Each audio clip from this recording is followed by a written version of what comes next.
Viver a fé de meu Jesus é nossa esperança aqui. Ele é a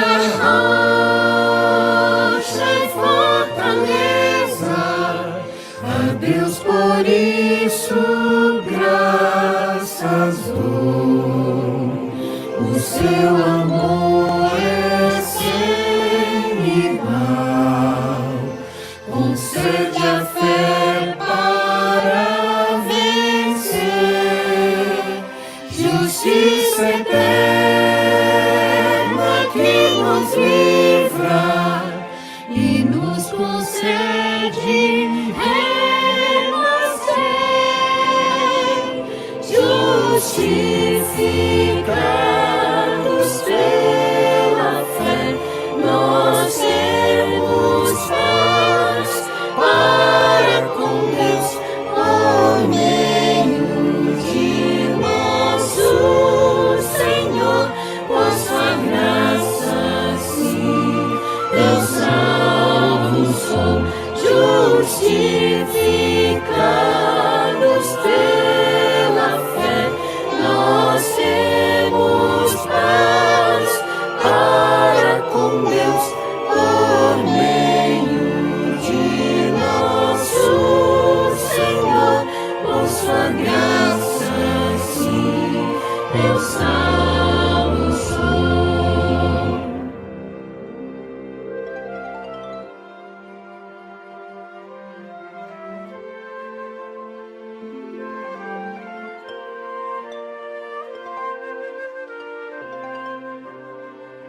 Viver a vida de Jesus é a promessa que Ele fez. Ele é a rocha e fortaleza, a Deus por isso graças dou. O seu amor é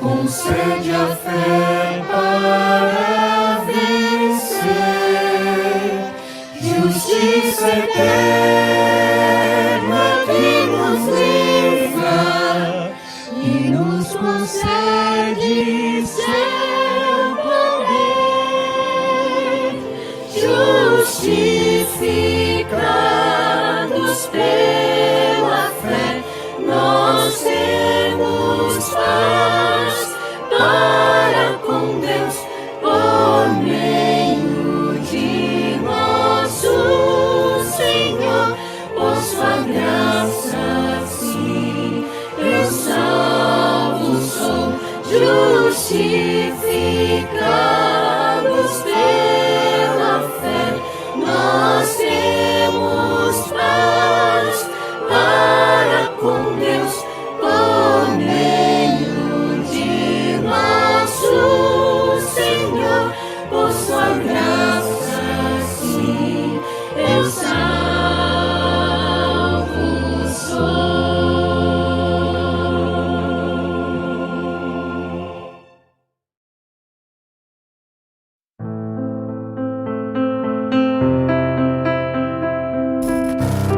Bilhões de dólares gastos com recursos eletrônicos e gráficos nunca iluminarão a Terra com a glória de Deus.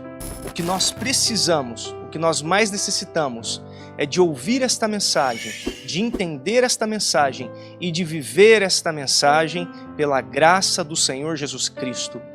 A partir então deste congresso, a pergunta não será mais sobre o que aconteceu no passado, o que fizeram com a mensagem, mas a pergunta será o que nós vamos fazer com a mensagem, o que você vai fazer com essa luz. E é muito interessante e até importante nós notarmos que nós encontramos na Bíblia, na Palavra de Deus, dois tipos de reações diferentes do povo quando eles ouvem a sua própria história, não é mesmo, Valtinho?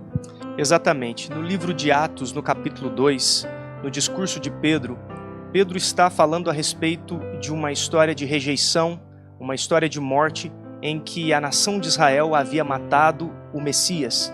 Em determinado momento, nesse discurso, nesse sermão, ele fala a respeito do rei Davi e do descendente de Davi, aplicando a Jesus como este descendente e informando aqueles que ali ouviam que este Cristo havia ressuscitado de dentre os mortos e agora estava com o Pai assentado em seu trono. E no capítulo 2, no verso 37, nós lemos o seguinte: ouvindo eles estas coisas, compungiu-se-lhes o coração e perguntaram a Pedro e aos demais apóstolos: que faremos, irmãos? Então no verso 38, Pedro nos dá a resposta: arrependei-vos.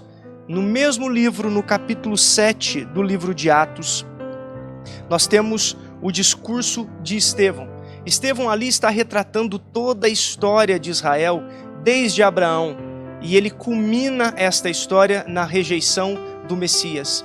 E no verso 54, a Bíblia nos diz: ouvindo eles isto, enfureciam-se no seu coração e rilhavam os dentes contra ele. Então a questão é, nós vamos aceitar a nossa história ou nós apedrejaremos Estevãos? Que Deus nos ajude, que Ele envie o seu Santo Espírito para que nos ajude a entendermos e a vivermos esta tão preciosa mensagem. Nós desejamos a todos uma boa noite. Eu sei que para vocês que estão assistindo é noite. Aqui no sítio acabou de amanhecer, ainda é bem cedinho.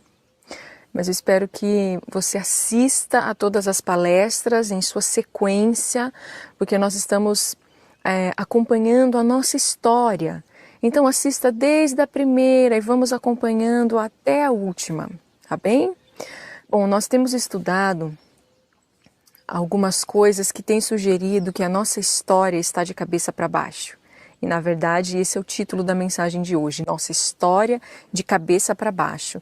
E sabe, eu fico às vezes um pouco assustada com a frequência das pessoas que vêm até mim, demonstrando assim uma preocupação muito grande com a mensagem da justificação pela fé. E dizem assim, olha, é que você sabe, a gente tem que ter um cuidado, é perigoso, é preocupante, é perfeccionismo, e chamam de perfeccionismo justamente a única mensagem capaz de trazer Cristo para o templo da alma. Que traz Cristo para onde eu estou, não importa o lamaçal em que eu esteja, para que Ele então me eleve à perfeição de caráter que é dele. Sabe, crer em vencer como Jesus venceu, veja bem, dizem assim, você precisa ter cuidado com isso. Isso se chama perfeccionismo e tem sido a nossa desgraça. E eu fico assustada com isso, irmãos, porque na verdade a nossa desgraça é justamente o contrário. É não ter essa fé que crê ser possível pelo poder de Deus. Nós vivemos como Jesus viveu. Bem, na palestra anterior, apresentada pelo irmão Mauro, nós vimos alguns textos inspirados em cronologia, textos do testemunho de Jesus, do espírito de profecia, textos que o Espírito revelou para nós. Foram cartas que deixaram claro que houve uma rejeição, e não somente em 1888, mas ainda continuava viva muitos anos depois. Nós vimos também que o testemunho de Jesus comparou o que aconteceu lá atrás aos judeus rejeitando a Cristo. E nós precisamos nos lembrar, meus irmãos, que os judeus negam ter rejeitado o Messias até hoje. É importante a gente se lembrar disso.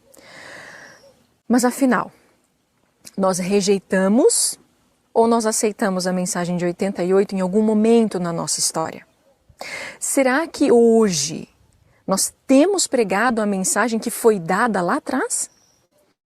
Nós precisamos, irmãos, ver algumas citações sobre as reuniões de reavivamento que a irmã White participou junto com Jones e Waggoner, de 1888 até 1890. Porque Jones e Waggoner e a irmã White viajaram juntos pregando a mensagem nas igrejas, nas campais. E hoje existe uma teoria muito forte de que nós aceitamos a mensagem. E essa teoria está, em grande parte, baseada nessas declarações, nessas cartas, desses momentos aí de reavivamento. E nós precisamos considerar essas cartas. Eu preciso que agora a gente note o quanto a irmã White estava empolgada, ela estava feliz, ela estava cheia de boas expectativas. Veja só. Nunca vi uma obra de reavivamento prosseguir com tal inteireza e contudo permanecer tão livre de toda excitação indevida. Não houve qualquer insistência ou convite. As pessoas não foram chamadas à frente, mas houve um solene reconhecimento de que Cristo não veio chamar os justos, mas os pecadores ao arrependimento. Houve muitos que testemunharam que, à medida que as verdades desafiadoras eram apresentadas, tornaram-se convencidos, à luz da lei, de serem transgressores. E veja esta outra citação. As novas de que Cristo é nossa justiça trouxe alívio a muitas almas. E Deus declara a seu povo: ide adiante. Em toda reunião, desde a Assembleia da Associação Geral de 1888, almas têm ansiosamente aceitado a preciosa mensagem da justiça de Cristo. No sábado, verdades foram apresentadas que eram novas para a maioria da congregação, mas os labores do sábado não foram em vão. No domingo pela manhã, houve decidida evidência de que o Espírito de Deus estava operando grandes mudanças na condição moral e espiritual daqueles que se reuniam. Estamos tendo reuniões extraordinariamente excelentes. O espírito que prevalecia na reunião de Minneapolis não se faz sentir aqui. Todos marcham em harmonia. O testemunho de todos aqueles que têm falado tem sido de que essa mensagem de luz e verdade que tem vindo ao nosso povo é exatamente a verdade para este tempo. E onde quer que vão entre as igrejas, luz e alívio e a bênção de Deus certamente advirão. Vocês conseguiram perceber algo em comum entre esses textos que nós acabamos de ler? As pessoas, o povo, as igrejas, as congregações estavam propensas. Elas aceitavam, elas ouviam e aceitavam. Meus irmãos, então qual foi o problema? O problema era que os líderes e os ministros, os pastores, recebiam tanto a mensagem como os mensageiros com desconfiança ou então com indiferença, neutralidade. As pessoas estavam dispostas a aceitar a luz. E elas aceitariam alegremente se os líderes permitissem que lhes chegasse a mensagem, sem distorções ou sem oposição. Ou ainda, se esses mesmos líderes acatassem a luz alegremente e eles mesmos saíssem pregando. Como seria maravilhoso! Vocês sabiam que muitos pastores mais jovens ficaram profundamente interessados nessa luz, nessa mensagem? Mas quando eles viam uma contínua atitude de neutralidade ou até de franca oposição de líderes responsáveis em Battle Creek e de outras partes, acabaram sufocando o movimento. E eles sufocaram isso dentro deles. E não é somente as declarações da irmã White que comprovam este fato, mas a correspondência da Associação Geral é também muito clara. Como Jones descreveu uma vez, era como se houvesse um antagonismo secreto sempre levado adiante. Então, em Minneapolis, Ellen White rapidamente viu que o problema estava com a liderança. Ela ansiosamente apelou aos delegados para não ficarem olhando para os homens mais experientes, para então verem o que eles fariam com a luz. Bom, eu vou olhar para esse líder, para esse teólogo, para esse pastor. Se ele aceitar, então também aceito. Mas se ele rejeitar, eu também vou rejeitar. E ela insistiu, não façam isso. Veja só. Apelo-vos a que façais de Deus a vossa confiança. Não idolatreis homens, não dependais de homem algum. Não deixeis que vosso amor de homens os mantenha em posições de confiança para as quais estão desqualificados. Necessitais de maior luz e mais clara compreensão da verdade que levais ao povo. Se vós próprios não virdes a luz, fechareis a porta, se puderdes, e impedireis que os raios de luz alcancem o povo. Que não seja dito desse povo tão favorecido, eles próprios não entram e não deixam entrar os outros que querem. Todas essas lições foram dadas para benefício daqueles sobre os quais os fins dos tempos são chegados. Nesta reunião, a oposição em lugar de investigação é a ordem do dia. A ninguém deve ser dada a permissão de fechar o canal pelo qual a luz da verdade deverá vir ao povo. Tão logo isso seja tentado, o Espírito de Deus será extinguido. Agora, nossa reunião está chegando ao fim e nenhuma confissão se fez. Não houve qualquer abertura que permitisse o Espírito de Deus entrar. Ora, eu estava dizendo, de que serve nos reunirmos e nossos irmãos ministros virem se estão aqui somente para impedir que o Espírito de Deus alcance o povo? Vocês conseguiram captar qual era o verdadeiro mecanismo da rejeição? Conquanto seja verdade que Jones e Waggoner eles tiveram permissão de falar em algumas reuniões campais, tiveram permissão de publicar artigos, e também é verdade que a mensagem deles era bem acolhida entre o povo, pelos leigos, mas também a rejeição da liderança constantemente contrariava os seus melhores esforços. Nós temos a análise de Ellen White sobre o que aconteceu. Olha só. Os próprios homens que deveriam estar vigilantes para enxergar aquilo que o povo de Deus precisa, a fim de que o caminho do Senhor possa ser preparado, estão interceptando a luz que Deus desejaria que viesse a seu povo, e estão rejeitando a mensagem de sua graça curadora. Alguns de nossos irmãos da liderança têm frequentemente tomado posições do lado errado. E se Deus mandasse uma mensagem e esperasse por esses irmãos mais velhos, irmãos os líderes, para abrir caminho ao progresso da mesma, ela nunca chegaria ao povo. A repreensão do Senhor estará sobre aqueles que pretendem ser guardiões da doutrina, que impedem o caminho, a fim de que luz maior não venha ao povo. E se não houvessem vozes entre os homens para proclamá-la, as próprias pedras clamariam.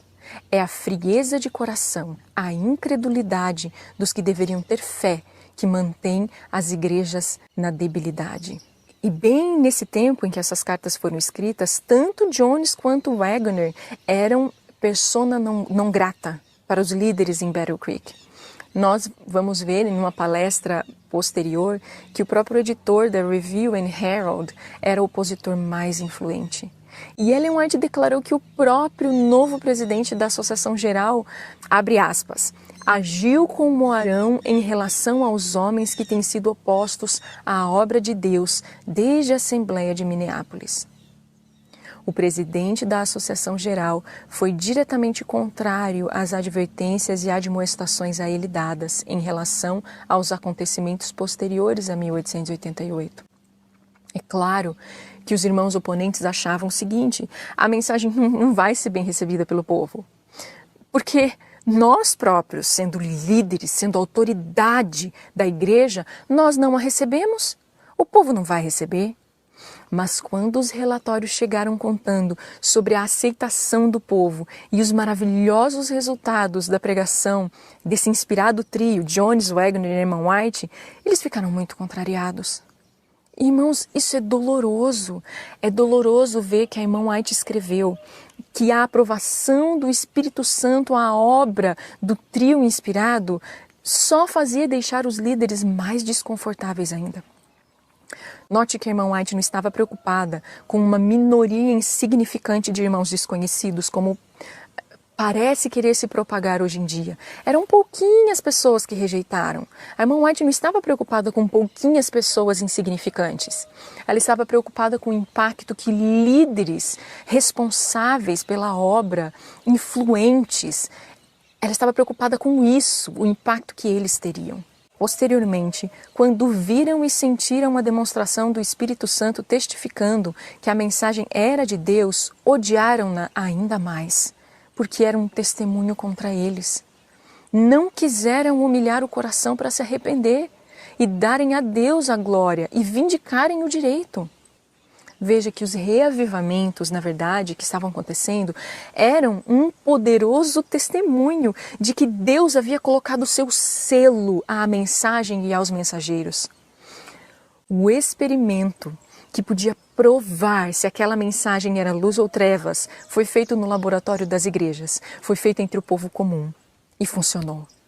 Nunca tinham visto tais manifestações da glória celestial, acompanhando qualquer mensagem ou movimento desde o clamor da meia-noite em 1844.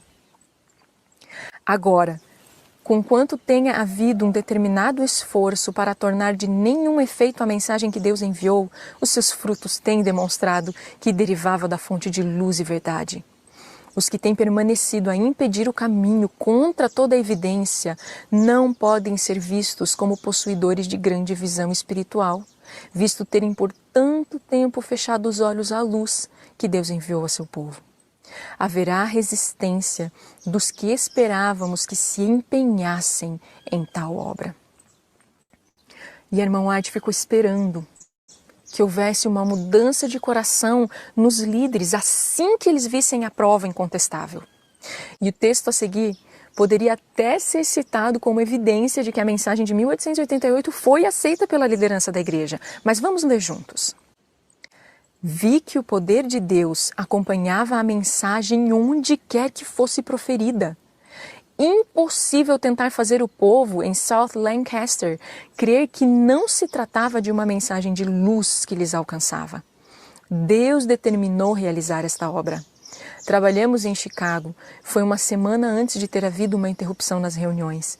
Mas como uma onda de glória, a bênção de Deus sobreveio-nos ao apontarmos aos homens o Cordeiro de Deus que tira o pecado do mundo. O Senhor revelou sua glória e sentimos as profundas ações do seu Espírito. Mas se nós parássemos por aí, poderíamos sim chegar à conclusão de que foi aceita. Mas o mesmo artigo na Revista Adventista de 18 de março de 1890 indica que os líderes ainda não estavam em simpatia com a obra. Então vamos continuar lendo a citação. Tentei apresentar-lhes a mensagem como a entendi, mas por quanto tempo os que estão à frente da obra se manterão afastados da mensagem de Deus? O que foi que nós lemos antes, juntos? Que quando esses líderes, eles viram e sentiram a demonstração do Espírito Santo, testificando de que a mensagem era de Deus, o que eles fizeram com a mensagem? Eles odiaram-na ainda mais. Apelamos a vós, que vos opondes à luz da verdade, para deixardes livre o caminho do povo de Deus. Meus irmãos, o esmagador peso da evidência indica que eles se posicionaram, na verdade, obstruindo o caminho, interceptando a luz. Você conseguiu entender que existem declarações anteriores, entre 1889 e 1890, expressando uma esperança profética. Mas nós precisamos equilibrar essas citações de esperança profética, de alegria, de felicidade. Vamos aceitar a mensagem. Precisamos equilibrar estas cartas com o registro do desapontamento do que aconteceu mesmo na história. As cartas de 1891 até 1897. As mais sólidas evidências mostram exatamente a mesma triste conclusão. O testemunho do Espírito de Profecia, os testemunhos do próprio Jones, os arquivos oficiais e, claro, meus irmãos, o óbvio peso de mais de um século de história. Este é o verdadeiro retrato do grande reavivamento que ouvimos dizer que aconteceu após a Assembleia de 1888. Muitos membros leigos e até pastores mais jovens começaram a entrar, a aceitar a mensagem. Mas os anciãos de Jerusalém verdadeiramente os impediam. Assim, o que aconteceu com o reavivamento? Ele esfriou e o Santo Espírito foi ofendido, insultado, foi abafado. Note essa citação. Aqueles que estão cheios de incredulidade conseguem encontrar detalhes mínimos que possam ter algum aspecto objetável. Podem perder de vista todas as evidências que Deus tem dado, ao revelar preciosas gemas da verdade na inexaurível mina de sua palavra. Podem sustentar o átomo objetável sob as lentes de aumento de sua imaginação, até que o átomo se pareça um mundo e apague de sua vista a preciosa luz do céu. Por que levar em tamanha consideração aquilo que pode parecer-vos objetável no mensageiro Jones e Wagner, e descartar todas as evidências que Deus tem dado para equilibrar a mente com respeito à verdade? O que os nossos historiadores modernos dizem ter sido um grande reavivamento, na verdade se revela somente uma aceitação verbal, sem nenhuma reforma genuína.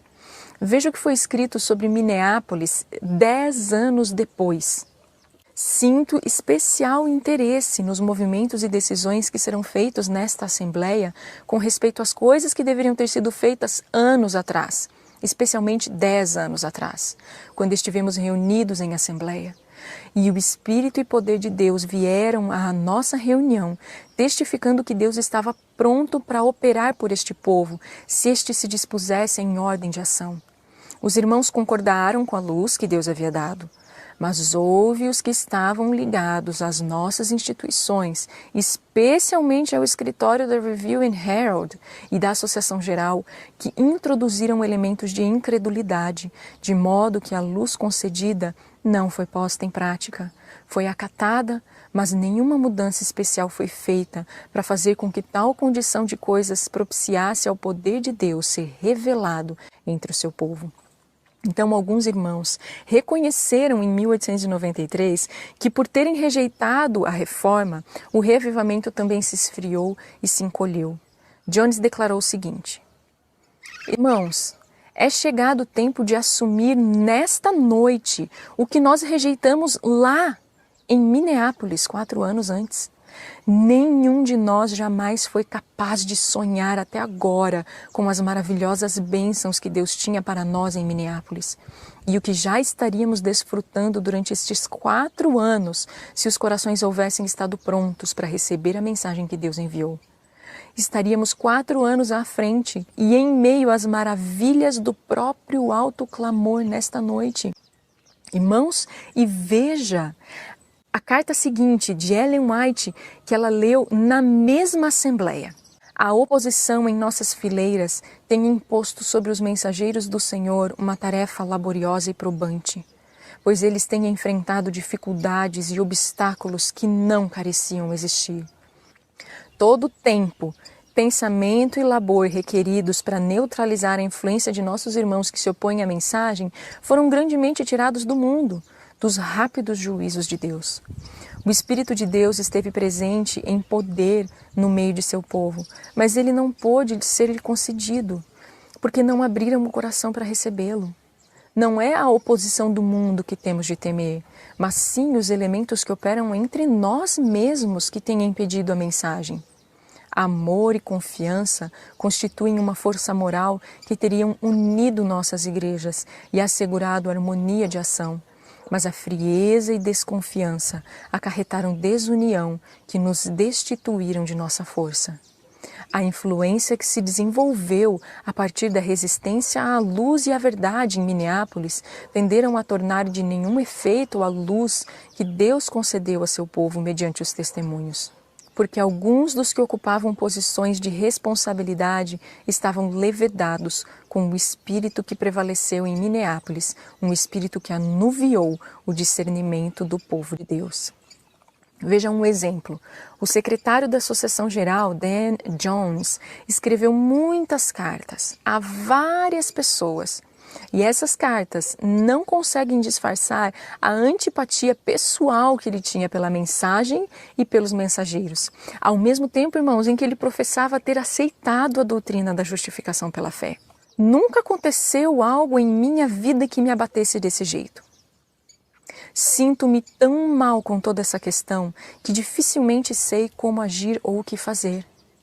Quando vi do que se tratavam as lições da escola sabatina sobre os concertos escritas por Wagner, decidi imediatamente que não poderia ensiná-las. E depois de analisar um pouco mais a questão, decidi renunciar ao meu cargo de professor da escola sabatina. Tenho me preocupado e me angustiado até chegar ao ponto de esgotar-me mais do que meio ano de trabalho. Que espetáculo! O secretário da Associação Geral, preocupado e angustiado com o que na verdade era a direção do Espírito Santo na chuva serôdia. E eu parei para pensar quantos de nós hoje, quem sabe você é um líder, quem sabe você é um pastor, membros da igreja. Quantos de nós hoje estamos nos preocupando e nos angustiando com uma mensagem e com os mensageiros que vieram de Deus? É um zelo sem entendimento. E se houvesse tempo aqui, nós poderíamos ler muitas outras cartas.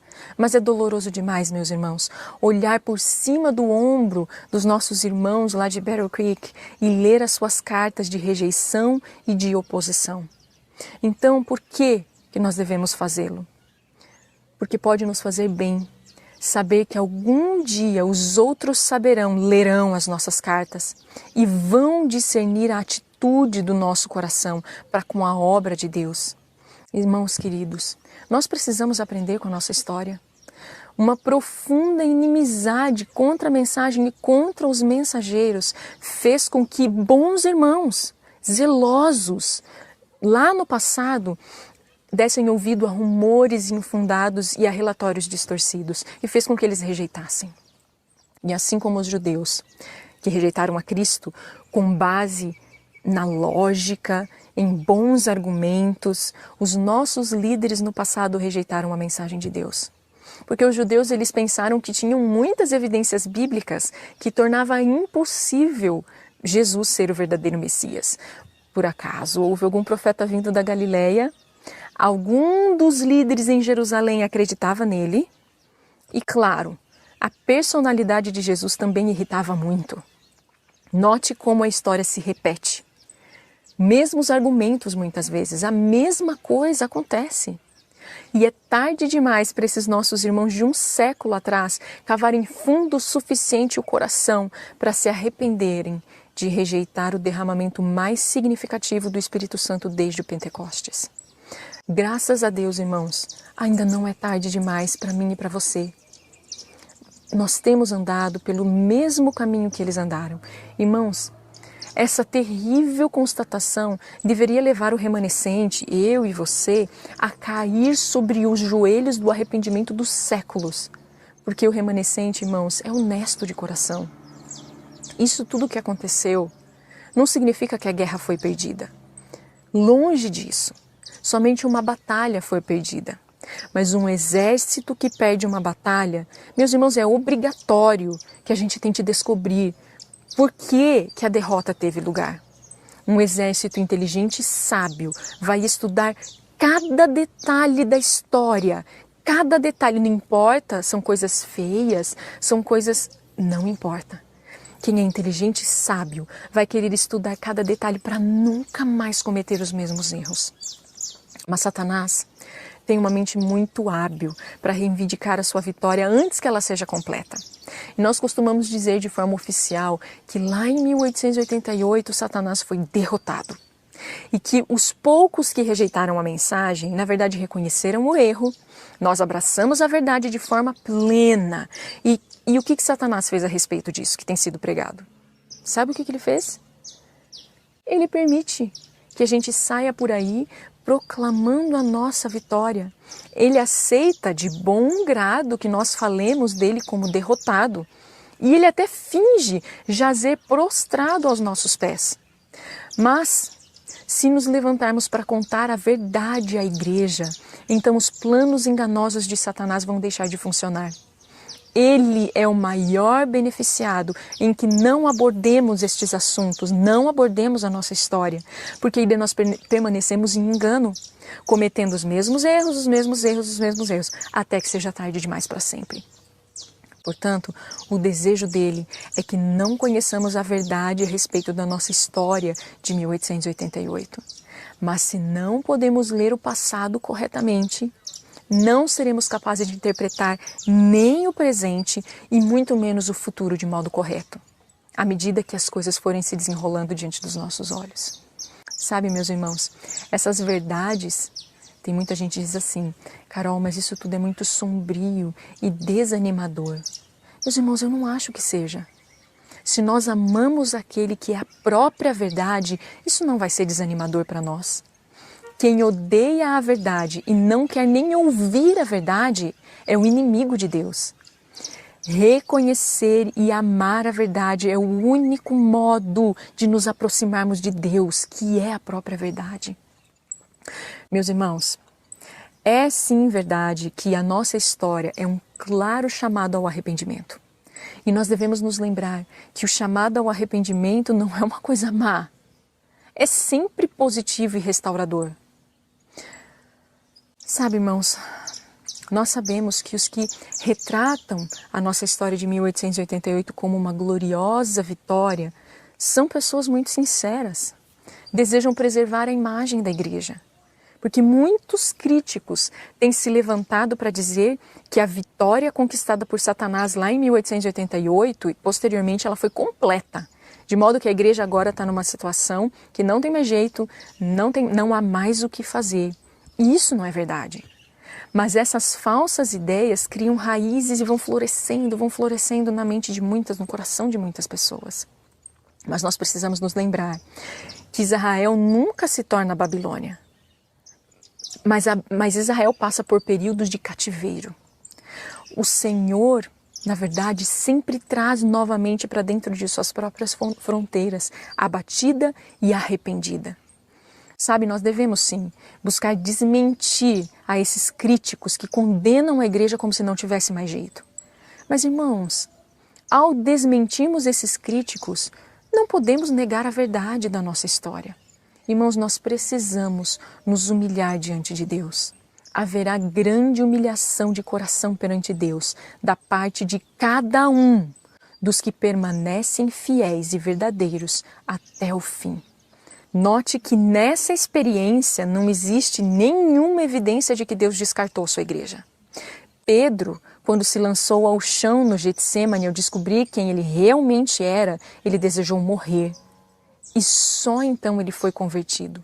Quando nós pararmos de tapar os nossos ouvidos, quando tratamos da nossa história e descobrirmos quem nós realmente somos, e quando nós pararmos de resistir, irmãos, o ser humilhados e lançados ao chão, envergonhados, então o nosso Pentecostes não estará distante de nós mais.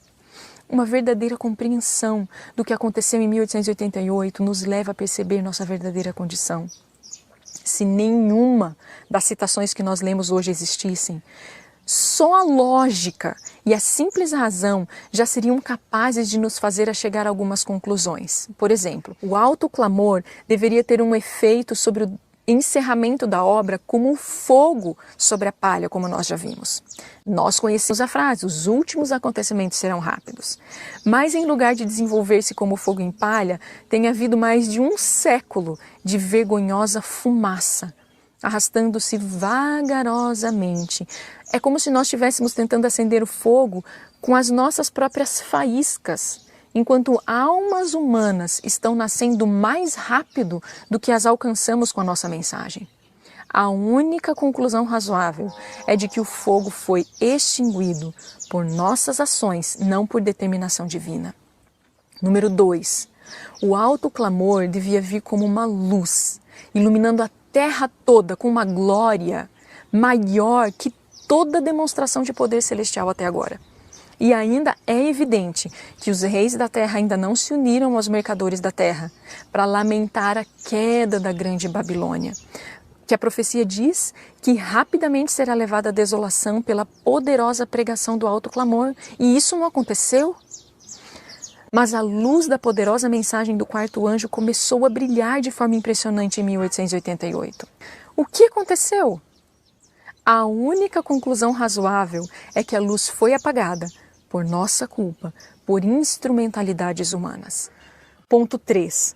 Quando a mensagem da justificação pela fé de 1888, o verdadeiro começo da chuva serôdia, for aceita, então será visto na igreja remanescente um reavivamento da santidade primitiva até aqui desconhecida. O inimigo de Deus e do homem não quer que esta verdade seja claramente apresentada, pois sabe que se o povo a aceitar plenamente, seu poder será quebrado. E a única conclusão possível para esse cenário é que a mensagem da justiça de Cristo não foi verdadeiramente recebida. Portanto, não tem sido proclamada. E o poder do inimigo ainda não foi quebrado. Conclusão número 4. A mensagem de 1888 veio da parte de Deus de forma especial, e a oposição persistente da parte dos líderes a essa mensagem, tanto no passado quanto no presente, significa derrota espiritual para o movimento do Advento. Mas não precisamos perder a guerra.